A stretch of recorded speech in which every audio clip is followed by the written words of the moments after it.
Hey guys, welcome into the 14. I'm Nick Cole, and we're breaking down all of the Week 7 SEC football games from a betting perspective.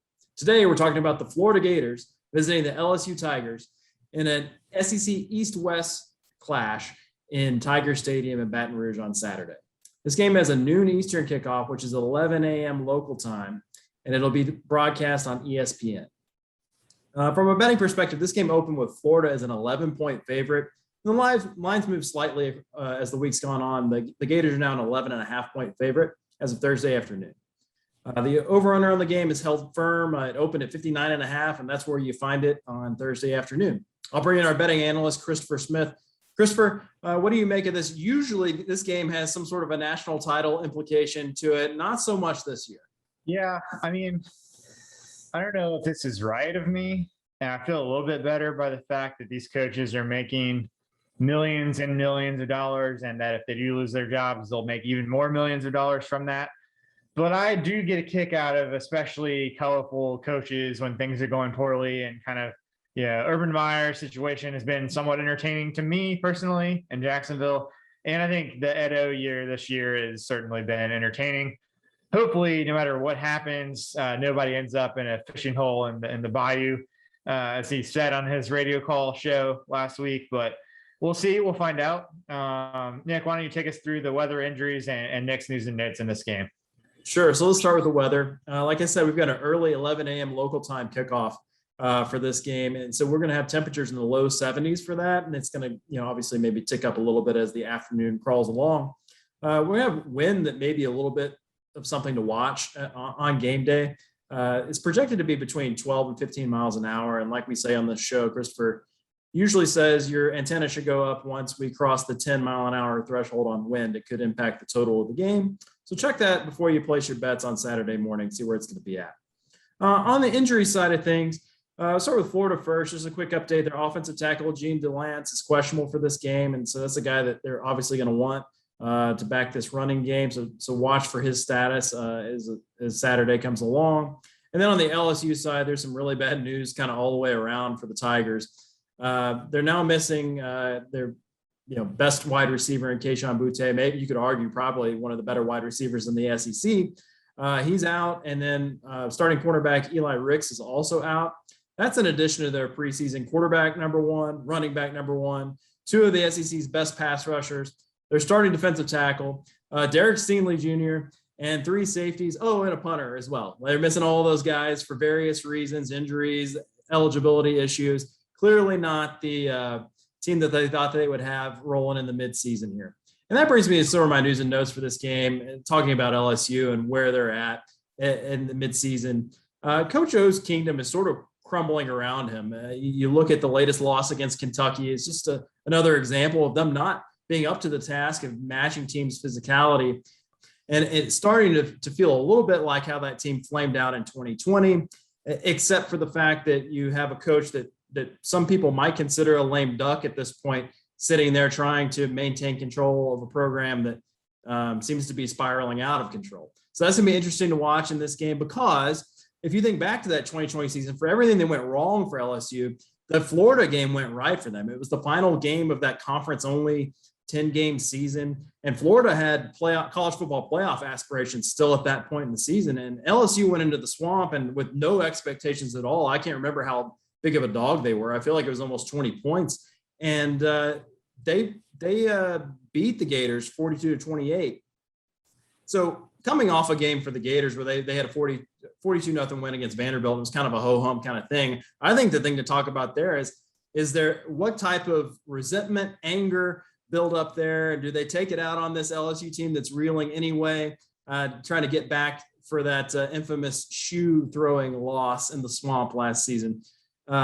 In terms of this game from a head-to-head standpoint of Dan Mullen and Ed Orgeron, it's actually 2 games to 2 games in the 4 meetings between those two. And LSU's actually won the last 2, obviously won the one with Joe Burrow in the national championship season, but also the one we just talked about. So it'll be interesting to see if Gators can get back on the right side of winning in this series, because it's been a good one. Usually some pretty close games. But Christopher, what are you thinking about betting on this game? I know you probably have a strong lean here you want to talk about. Yeah, so, You got to start with the LSU offense. They just lost their best player, and they haven't been able to run the ball all season. You mentioned the wind.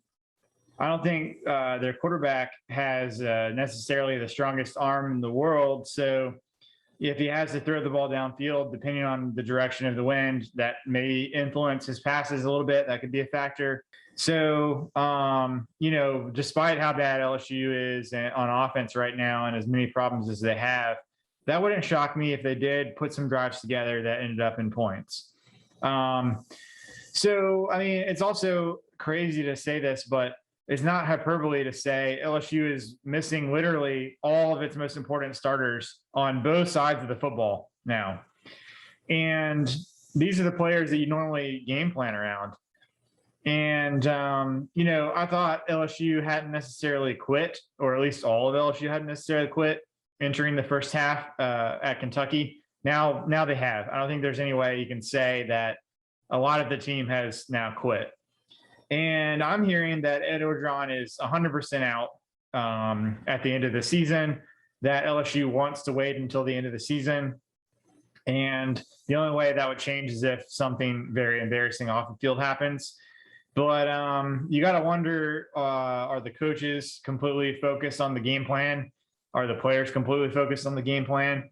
And some of the players that are out, I'm not so sure they're out only because of injuries or if they just don't want to play for this team anymore. So you'd think that if any of the LSU players that are still left would get up for an opponent, it would probably be this opponent hosting Florida, especially with the bad blood with the hurricane stuff and with the shoe game. Are we going to see any fight at all from the LSU front that you just mentioned that got just absolutely physically humiliated at Kentucky and gave up also some pretty well-schemed explosive passing plays? If we don't see that, then Florida should have a field day running the ball just like they have in a lot of games this year. So, Nick, who are you betting on this game and let us know why?